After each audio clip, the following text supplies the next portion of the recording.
G'day guys, Matthew here from All Things Containers. Today we're going to be having a look at our Boltable Dovetail twist locks. Boltable Dovetail twist locks are used to secure containers to concrete pads, pylons and railway sleepers.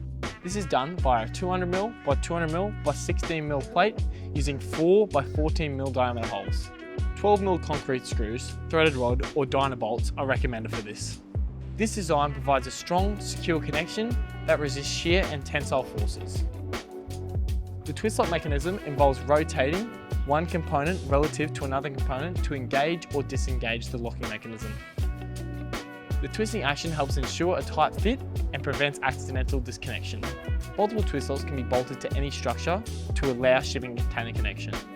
The standard installation procedure per shipping container is to use 2 right and 2 left locking boltable twist locks. For safety reasons, this allows the handles, when locked, to be tucked away underneath the shipping container.